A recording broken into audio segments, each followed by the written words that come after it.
Parte 1. Si alguien me hubiera dicho que podía perder a mis padres, a mi mejor amigo y mi reputación, sin haber tocado a nadie, me habría reído. Pensaría que es una exageración de esas historias de Reddit donde todo sale mal al mismo tiempo. Pero esto no es exageración. Esto me pasó. Y empezó con una acusación que me dejó sin aire. La hermana de mi mejor amigo dijo que yo la había embarazado. Lo más absurdo de todo, y lo digo sin rodeos, es que en ese momento yo ni siquiera había tenido mi primera experiencia sexual. Ni una. Cero. Nada. Pero cuando una acusación así se dice en voz alta, delante de las personas correctas, la verdad tarda demasiado en ponerse los zapatos. Y cuando finalmente lo hace, el daño ya caminó kilómetros. Antes de contarte cómo se desató todo, quiero que pienses en esto. ¿Qué harías si te acusaran de algo íntimo, grave y vergonzoso, sabiendo que no existe ninguna forma lógica de que sea cierto, pero nadie quiere escucharte? ¿Hasta dónde llega la confianza de la familia cuando aparece un escándalo? ¿Y qué pasa cuando quienes deberían defenderte te dan la espalda primero? Quédate, porque esta historia se vuelve cada vez más oscura, más injusta y más polémica. Y te prometo que el giro final no es lo que imaginas. Yo tenía 18 años cuando todo explotó. Era el típico chico tranquilo, buenas notas, pocos problemas, círculo social pequeño. Mi mejor amigo, lo llamaré Marcos, era prácticamente mi hermano elegido. Pasaba en su casa, él en la mía, vacaciones, trabajos escolares, videojuegos, todo. Nuestras familias se conocían desde hacía años. Y ahí entra ella, su hermana mayor, Laura. Laura siempre fue complicada. No peligrosa, pensaba yo, solo dramática. Tenía fama de exagerar historias, cambiar versiones, buscar atención. En ese momento tenía 22. No éramos cercanos. De hecho, hablábamos lo mínimo. Nunca salimos solos. Nunca coqueteamos. Nunca mensajes privados raros. Distancia total. Por eso lo que vino después fue tan irreal. Todo empezó un martes por la noche cuando mi mamá entró a mi habitación con el teléfono en la mano y una cara que no le había visto nunca. No era enojo normal. Era esa mezcla de vergüenza, furia y decepción anticipada. Me preguntó directamente, ¿qué hiciste con Laura? No entendí la pregunta. Pensé que se refería a una discusión, a un comentario, a algo social. Le dije que nada. Literalmente nada. Entonces puso el teléfono en altavoz. Era la madre de Marcos. Estaba llorando. Dijo que Laura estaba embarazada, y que yo era el responsable. No procesé la frase al instante. El cerebro a veces necesita segundos para aceptar que escuchó algo absurdo. Me reí. Error número 1. Reír en el momento equivocado te hace ver culpable. Intenté explicar. Decir que era imposible. Que jamás. Que ni siquiera. Pero cuando la emoción entra en una conversación, la lógica es expulsada. Esa noche empezó mi pesadilla. Si te gustan las historias largas estilo Reddit, de acusaciones falsas, traiciones y consecuencias reales, suscríbete ahora porque esto apenas es el principio. Y créeme, lo peor no fue la acusación. Fue quien decidió creerla. Parte 2. El problema no fue solo la acusación. Fue la velocidad con la que todos decidieron que era verdad. No hubo preguntas primero. No hubo explícate. No hubo beneficio de la duda. Solo silencio tenso, y luego veredictos emocionales. La madre de Marcos lloraba, mi mamá respiraba agitada, y yo estaba en medio repitiendo es imposible como si eso, por sí solo, pudiera competir contra la palabra embarazo. Mi papá tomó el teléfono y preguntó algo que, en otro contexto, habría sido razonable. Ella dice que fue él directamente. La respuesta fue sí. Sin matices. Sin dudas. Sin creo. Sin tal vez. Sí. Ese sí pesó más que cualquier defensa que yo pudiera dar. Intenté reconstruir en voz alta cada interacción que había tenido con Laura. Cumpleaños familiares. 2 reuniones con amigos presentes. Una vez que me pidió ayuda para mover unas cajas en su casa, con gente entrando y saliendo todo el tiempo. Nada más. Nunca estuvimos solos en un espacio cerrado. Nunca hubo contacto físico fuera de un saludo incómodo. Pero cuando alguien ya decidió que eres culpable, tus detalles suenan a excusas. Esa misma noche me quitaron el teléfono hasta aclarar todo. No como castigo oficial, según ellos, sino para evitar que empeore la situación. Traducción. Ya asumían que yo podía intentar manipular la historia. Dormí mal. Muy mal. No por miedo, por incredulidad. Sentía que en cualquier momento alguien iba a decir, ok, era una broma de mal gusto. Pero no llegó ninguna corrección. Llegó algo peor. A la mañana siguiente, Marcos me escribió desde otro número. Solo un mensaje. Necesito que seas honesto conmigo. ¿La tocaste? No, ¿qué pasó? No, explícame. No, esto no puede ser. La tocaste. Esa fue la primera grieta real. Porque cuando tu mejor amigo formula la pregunta así, entiendes que ya no está buscando verdad, está verificando culpa. Le respondí que no, que jamás, que ni siquiera hubo oportunidad. Tardó en contestar. Cuando lo hizo, fue peor que un insulto. Entonces hazte responsable y dilo. Ese fue el momento exacto en que comprendí que estaba solo en esto. Intenté pedir una prueba médica inmediata. ADN cuando naciera. Lo que fuera. Pero la respuesta que volvió por cadena familiar fue indignante. No la vamos a someter a estrés por tu negación. Mi negación era el problema. No la acusación. Ese mismo día, la historia empezó a moverse fuera del círculo cercano. Tías preguntando. Un primo escribiéndome, bro, ¿qué hiciste? Amigos del colegio mirándome raro. Nadie me enfrentaba directo, pero la distancia se sentía. El rumor es un virus eficiente. Esa tarde ocurrió la segunda explosión. Laura publicó algo ambiguo en redes. No dio mi nombre, pero dio suficientes pistas. Traicionada por alguien que decía ser familia. Hay hombres que no aceptan consecuencias. No todas podemos hablar. Miles de interpretaciones caben ahí. Pero todos en nuestro círculo sabían a quién apuntaba. Mi mamá lloró cuando lo vio. No de tristeza, de vergüenza social. Eso duele decirlo, pero es verdad. La presión pública pesa más que la lógica privada en muchas familias. Esa noche hubo reunión en mi sala. Sin mí. Me enteré porque escuché mi nombre desde el pasillo. Decidieron tomar distancia hasta que yo dijera la verdad completa. Yo quería entrar, explicar, gritar si era necesario, pero entendí algo. Cuando un tribunal ya votó, el acusado no tiene turno de palabra. Si esto te suena a esas Reddit historias donde la acusación corre más rápido que la verdad, espera. Porque todavía no te he contado cómo terminé fuera de mi propia casa. Por algo que nunca hice. Parte 3. La expulsión no fue dramática. No hubo gritos. No hubo maletas lanzadas por la ventana. Fue peor, fue fría. 2 días después de la acusación, mi papá me pidió que me sentara en la mesa del comedor. Cuando mis padres usan ese tono, neutro, sin volumen, significa que ya tomaron una decisión y solo van a informarla. No preguntaron nada nuevo. No buscaron otra versión. No trajeron pruebas. Solo dijeron que la situación era muy seria y que mientras se aclaraba yo no podía seguir viviendo ahí porque estaba afectando la paz de la casa y la reputación de la familia. Reputación. Esa palabra se repitió más que verdad. Intenté argumentar lo básico, que no existe forma física de embarazar a alguien sin contacto íntimo. Que nunca estuve a solas con ella. Que aceptaba cualquier prueba médica futura. Que incluso podían revisar mis mensajes, mis ubicaciones, todo. Mi mamá dijo algo que todavía recuerdo palabra por palabra. Las chicas no inventan estas cosas. No dijo Laura. Dijo las chicas. Como si fuera una ley natural.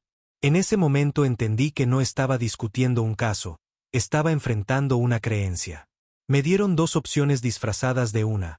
Irme voluntariamente con algún familiar o quedarme bajo reglas estrictas, sin salir, sin visitas, sin teléfono, sin contacto social hasta que asumiera responsabilidad.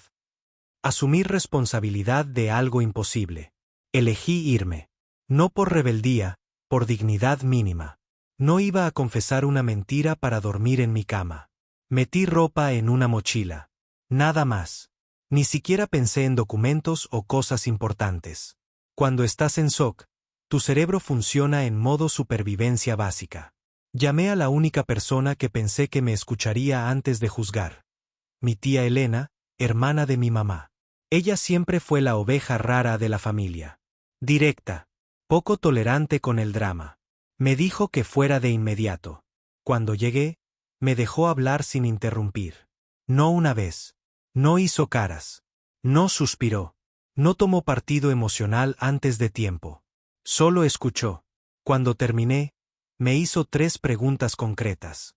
¿Estuviste solo con ella alguna vez? No. ¿Hubo contacto íntimo? No. ¿Aceptarías prueba de ADN cuando nazca el bebé? Sí. Su respuesta fue simple. Entonces te quedas aquí.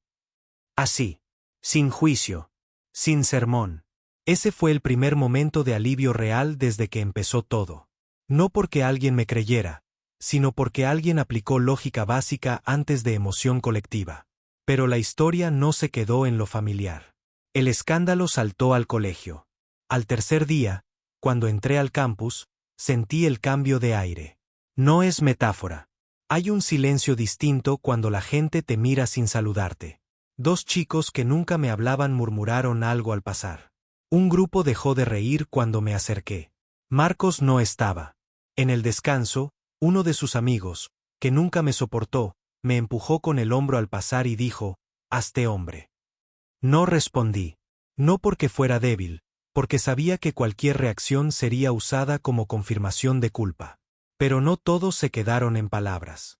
Ese mismo día, en el estacionamiento, alguien me lanzó un golpe por la espalda. No fue pelea, fue agresión directa. Me caí. No devolví el golpe. Solo me levanté y me fui. Cuando el rumor te condena, defenderte físicamente te convierte en villano oficial. Si crees que aquí la historia ya es injusta, espera. Porque lo que apareció después no fue una defensa, fue una prueba.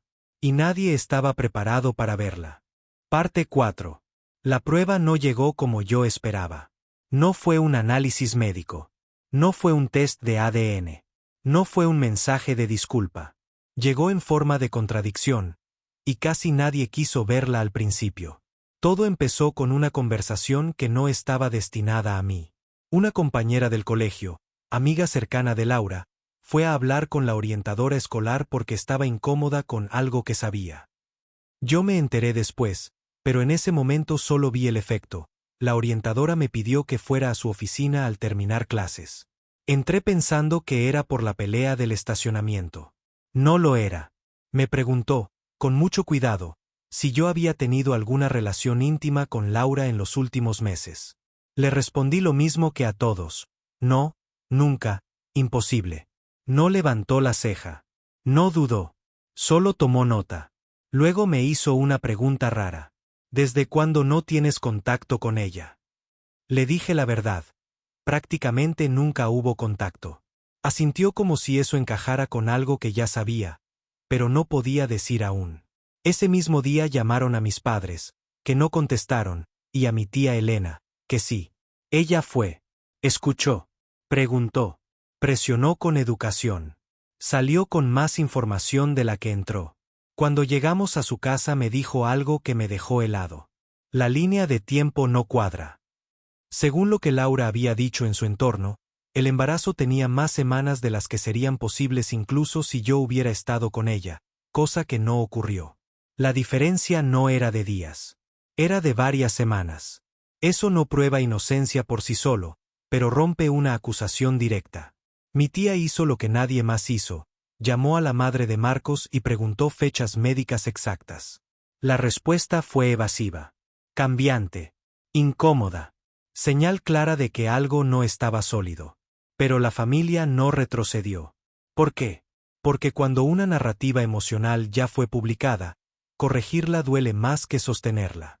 Mientras tanto, yo seguía siendo el señalado. En redes, Laura subía mensajes cada vez más teatrales. Frases sobre responsabilidad masculina, abandono, hombres que huyen. Nunca mi nombre, pero suficientes guiños para que todos entendieran. La presión social seguía creciendo. hasta que ocurrió el error que rompió su propia historia. Un ultrasonido fue publicado, parcialmente, en su perfil privado. No debía ser público, pero alguien lo compartió. No mostraba nombres, pero sí semanas de gestación visibles en pantalla. Semanas que hacían matemáticamente imposible que yo fuera el padre. Mi tía capturó la imagen. La guardó. La imprimió. Pensé que eso terminaría todo. No fue así. Porque cuando una mentira está sostenida por orgullo y vergüenza pública, la gente no dice me equivoqué. Dice hay una explicación. Siempre hay una explicación nueva cuando la anterior falla. La nueva versión fue peor. Que yo no recordaba por haber estado borracho. Que seguro pasó una vez. Que los hombres bloquean recuerdos. Pasamos de acusación directa a teoría psicológica improvisada.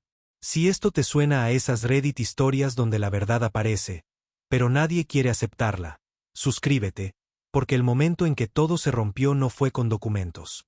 Fue en una sala de hospital, con un recién nacido. Y un detalle que no se puede fingir. Parte 5. El nacimiento del bebé fue el momento que todos esperaban, pero no por las razones correctas. Para la familia de Marcos era el cierre de una historia dolorosa. Para mi familia, al menos en teoría, sería el momento de confirmar responsabilidades. Para mí, era la primera oportunidad real de que la verdad dejara de ser discusión y pasara a ser evidencia. Pero incluso ahí, la narrativa intentó proteger la mentira hasta el último segundo. Yo no debía estar en el hospital. Nadie me avisó oficialmente cuándo sería el parto. Me enteré por terceros, como casi todo desde que empezó esto.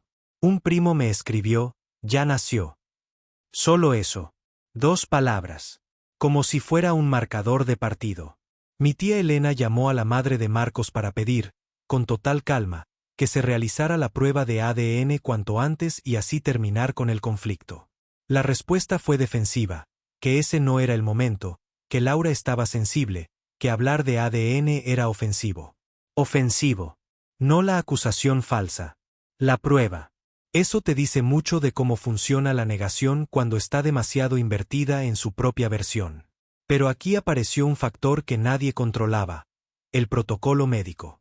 Cuando nace un bebé, se registran datos básicos visibles: grupo sanguíneo, factor RH, rasgos iniciales. No es una prueba de paternidad, pero a veces es suficiente para descartar imposibles biológicos. Y hubo un imposible. El grupo sanguíneo del bebé no podía resultar de la combinación entre Laura y yo, ni con variaciones, ni con excepciones raras, ni con porcentajes mínimos. Simplemente no daba. Cuando esta información empezó a circular, primero en voz baja, luego más abierta, la reacción fue extraña. No hubo disculpas. No hubo corrección pública. Hubo silencio tenso. Luego vino la tercera versión de la historia. Que yo no era el único. Que podría haber otro. Que Laura nunca aseguró al 100%. Eso era mentira. Sí aseguró. Varias veces. Con nombre. Con contexto. Con insinuaciones públicas. Pero cuando una acusación cae, algunos intentan convertirla en malentendido. El problema es que un malentendido no te deja sin casa, sin amigos y con la reputación rota. Mi tía presionó entonces formalmente: prueba de ADN o retractación escrita. No como amenaza, como requisito de reparación mínima. La familia de Marcos pidió tiempo. Siempre tiempo. La mentira necesita tiempo. La verdad no. Mientras tanto, yo seguía viviendo fuera de mi casa. Mis padres no me llamaban. No preguntaban cómo estaba. No verificaban datos médicos. Solo esperaban ver cómo evolucionaba la situación. Evolucionar, en este caso, significaba ver si la mentira sobrevivía. Marcos no me escribió más. Eso dolió más que la expulsión. Porque perder techo es material. Perder lealtad es personal. Semanas después, finalmente aceptaron la prueba de ADN. No por convicción, por presión acumulada. Demasiadas contradicciones. Demasiadas fechas que no cerraban. Demasiadas personas empezando a dudar en voz alta. El resultado tardó días. Días largos. Días donde yo ya sabía la respuesta, pero igual no podía dormir. Si crees que cuando la prueba salió todo se arregló, no. Las Reddit historias reales no funcionan así. Porque demostrar que eres inocente no repara automáticamente el daño. Y la reacción de mis padres al resultado. Fue otro golpe inesperado. Parte 6. El resultado del ADN llegó un jueves por la mañana. No hubo ceremonia. No hubo reunión familiar. No hubo llamada urgente para decir tenías razón. Llegó como llegan las verdades incómodas.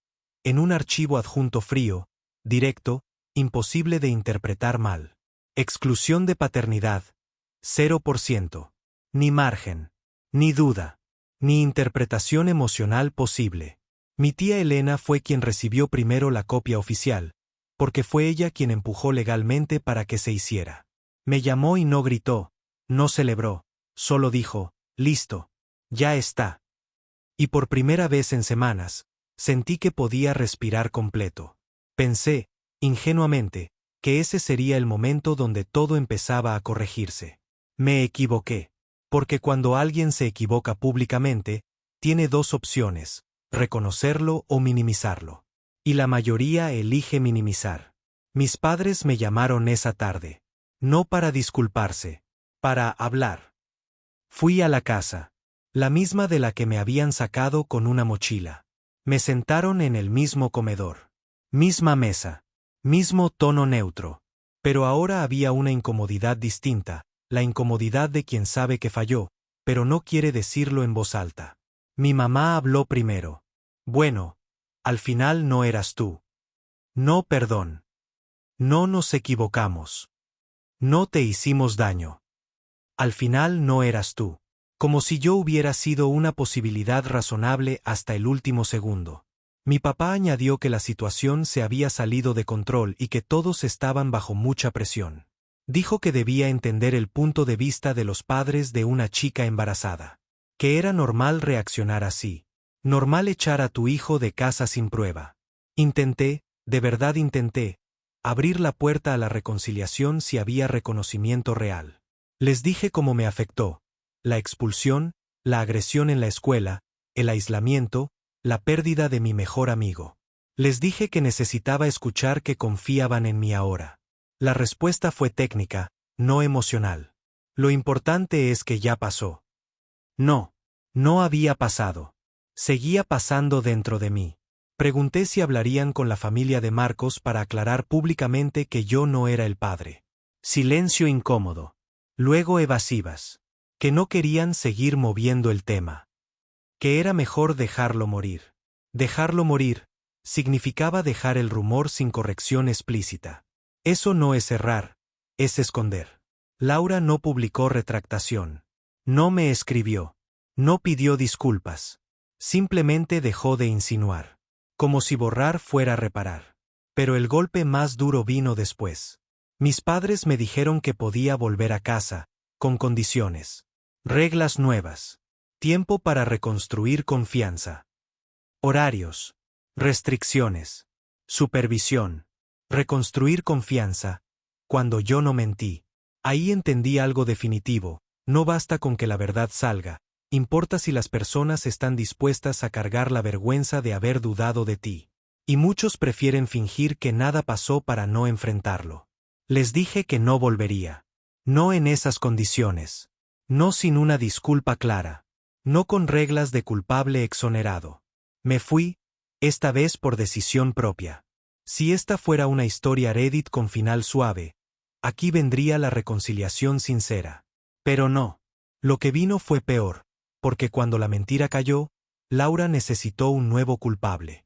Y trató de convertirme en otra cosa. No el padre falso, sino el villano oficial. Parte 7. Cuando la prueba de ADN me dejó oficialmente fuera de la paternidad, pensé que Laura desaparecería del mapa por vergüenza. Que guardaría silencio. Que, como mínimo, evitaría seguir hablando de mí. Subestimé algo importante. Hay personas que no toleran quedar como mentirosas, y prefieren convertirse en víctimas nuevas antes que admitir la mentira anterior. No cambió de estrategia, cambió de acusación. Ya no era me embarazó. Ahora me presionó, me manipuló, me hizo sentir vulnerable.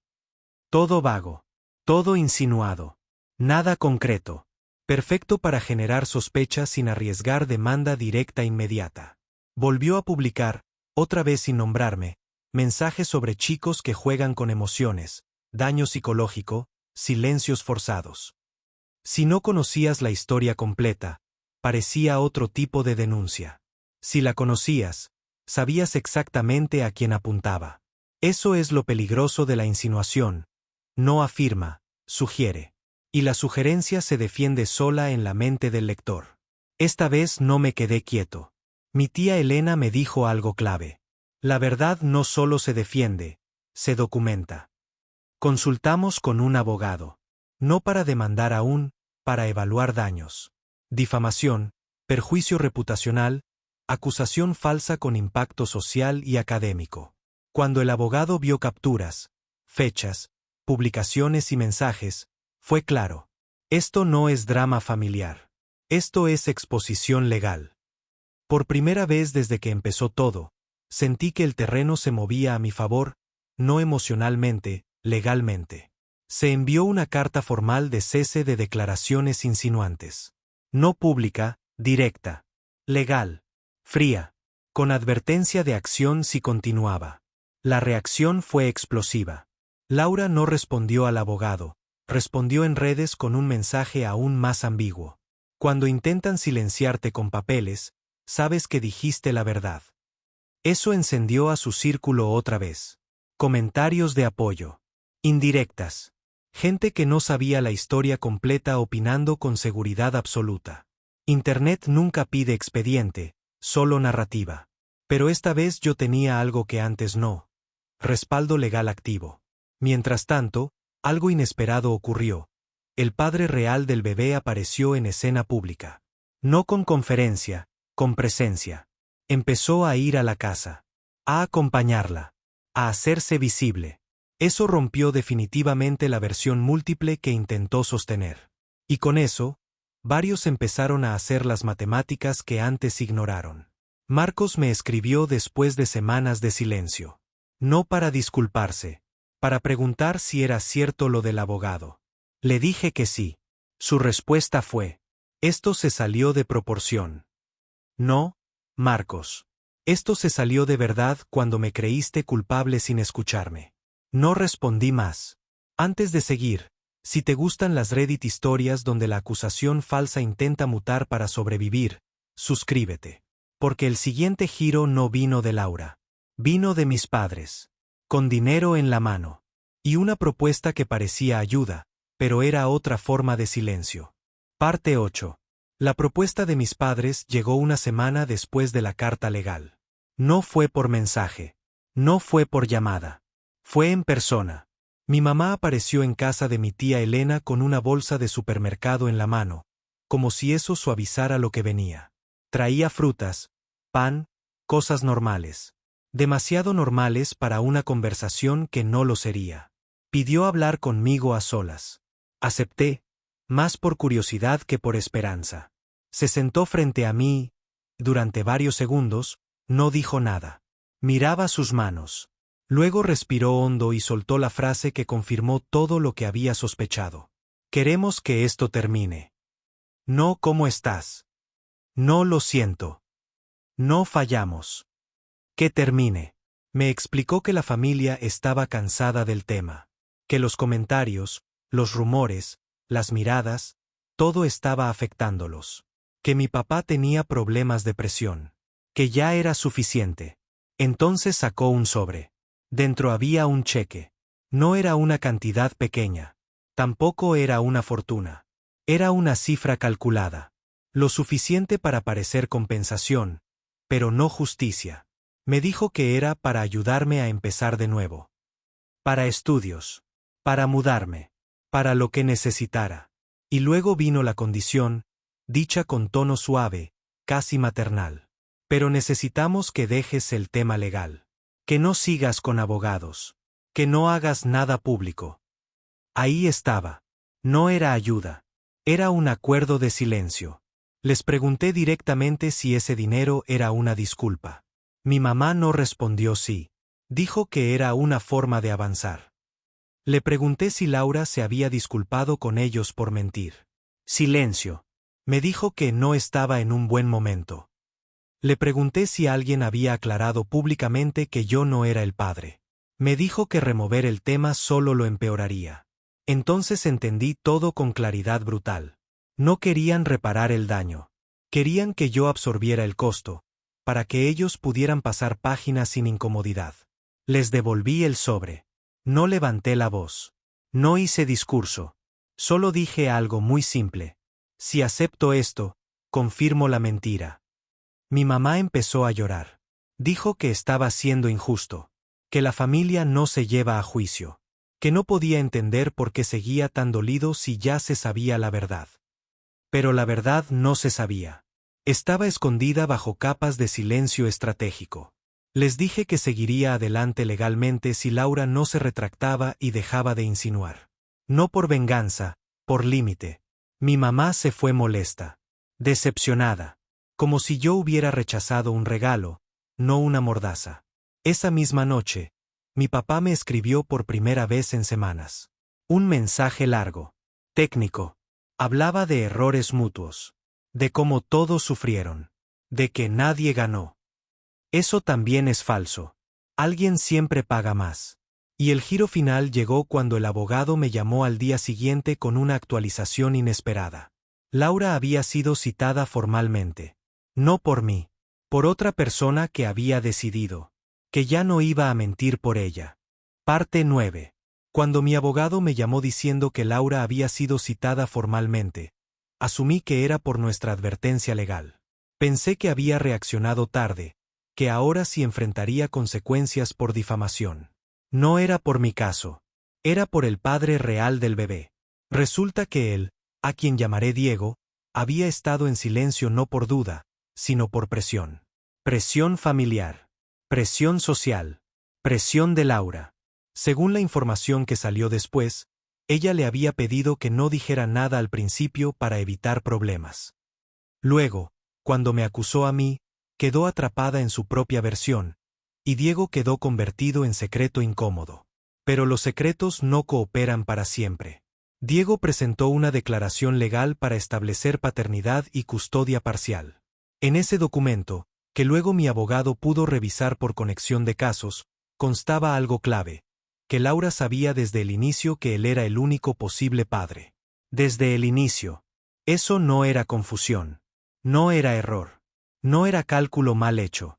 Era mentira consciente. Y cuando esa declaración entró en expediente, rompió la última defensa moral que le quedaba. Porque ya no era se equivocó. Era acusó falsamente sabiendo la verdad. Mi abogado me dijo que eso fortalecía enormemente mi posible demanda por difamación y daños. Ya no dependíamos solo de contradicciones públicas, teníamos contradicción jurídica registrada. Se envió entonces la demanda formal. No fue espectáculo. Fue documento. Detallaba: acusación directa falsa, insinuaciones posteriores, daño reputacional, expulsión de hogar, agresión física sufrida, impacto académico y psicológico. Todo con fechas. Todo con capturas. Todo con testigos. La respuesta de su lado fue la estrategia clásica: minimizar. Que nunca dijo mi nombre directamente, falso en contexto privado. Que fueron interpretaciones. Que yo estaba exagerando daños. Pero los mensajes privados filtrados, sí, esos, contaban otra historia. En chats con amigas, ella me nombraba directo. Sin metáforas. Sin ambigüedad. Eso entró como evidencia. La presión legal cambió el tono completo del tablero. Por primera vez, Laura intentó contactarme directamente. No por redes. No por indirectas. Por correo electrónico largo, emocional, lleno de frases como no pensé que llegaría tan lejos, estaba asustada, no sabía cómo salir de la situación. Ninguna frase decía mentí. Las personas evitan esa palabra como si quemara. Ofrecía aclarar si retiraba la demanda. No disculpa, intercambio. No respondí. Mi abogado sí. Las negociaciones empezaron entonces en serio. No familiares. No emocionales. Legales. Frías. Con cifras. Con condiciones. Con retractación escrita obligatoria. Y aquí viene la parte que parece de Reddit pero fue totalmente real. Mis padres me llamaron, para pedirme que bajara el monto reclamado. No porque fuera injusto, porque la iba a arruinar. Curioso como mi ruina fue aceptable, pero la de ella era tragedia. Si crees que el final será reconciliación, no. El giro final no fue perdón. Fue resolución. Y vino con firma, compensación. Y una verdad dicha en público por primera vez. Parte 10. La negociación final no tuvo gritos ni lágrimas. Fue una sala de reuniones, una mesa larga y 4 personas hablando como si todo hubiera sido siempre un asunto técnico. Eso fue lo más extraño. Después de meses de caos emocional, la verdad se resolvía en tono administrativo. Mi abogado dejó claro que no buscábamos castigo ejemplar, buscábamos reparación verificable. Eso incluía 3 cosas no negociables: retractación explícita, declaración escrita de falsedad de la acusación inicial y compensación económica por daños. El abogado de Laura intentó suavizar el lenguaje. Cambiar acusación falsa por confusión de atribución. Cambiar daño reputacional por malentendido social. Mi abogado no aceptó ni una de esas frases. Porque las palabras importan. Sobre todo cuando las primeras palabras falsas destruyeron tu vida cotidiana. La retractación debía decir exactamente lo que ocurrió. Que ella me señaló como padre sabiendo que no lo era. Que sus publicaciones insinuaban falsamente responsabilidad mía. Que no existió relación íntima conmigo. Directo. Sin poesía. Tardaron días en aceptar el texto. Cada palabra era resistencia. Porque admitir verdad duele más que pagar dinero. Sí, hubo pago. No voy a dar cifras exactas, pero fue suficiente para cubrir gastos legales, terapia que tuve que iniciar, y parte del impacto académico que sufrí ese semestre. No fue hacerme rico. Fue equilibrar daño. La retractación se publicó. No viral. No destacada. No con el alcance del escándalo original. Casi nunca lo es, pero pública y verificable. Algunas personas la vieron. Otras no. Así funciona la reputación. La mentira viaja en primera clase, la corrección camina. Marcos nunca me pidió perdón. Nunca. Solo dejó de hablar del tema. Nuestra amistad terminó sin discurso. A veces las relaciones no explotan. Se apagan. Mis padres tardaron meses en decir la palabra correcta. Perdón. No en plural. No abstracto. Directo. No arregló todo, pero fue real. Hoy tenemos relación, pero distinta. La confianza no se restaura por biología, se reconstruye por conducta. Laura desapareció del entorno social común. No sé mucho más. Y honestamente, no necesito saberlo. La mayor lección no fue legal, fue humana. La verdad no siempre te protege al principio. Pero documentarla, sí te defiende al final. Si esta historia te movió, quiero preguntarte, ¿tú habrías demandado o dejado pasar? ¿Perdonarías a tus padres por no creerte? ¿La retractación pública es suficiente reparación? ¿La reputación se recupera o solo se reemplaza? Escríbelo en comentarios. Estas historias estilo Reddit viven en el debate. Compártela con alguien que crea que acusar sin prueba no hace tanto daño. Y si te gustan los relatos largos, polémicos y reales, suscríbete. Porque la próxima historia también empieza con una mentira que nadie cuestionó a tiempo.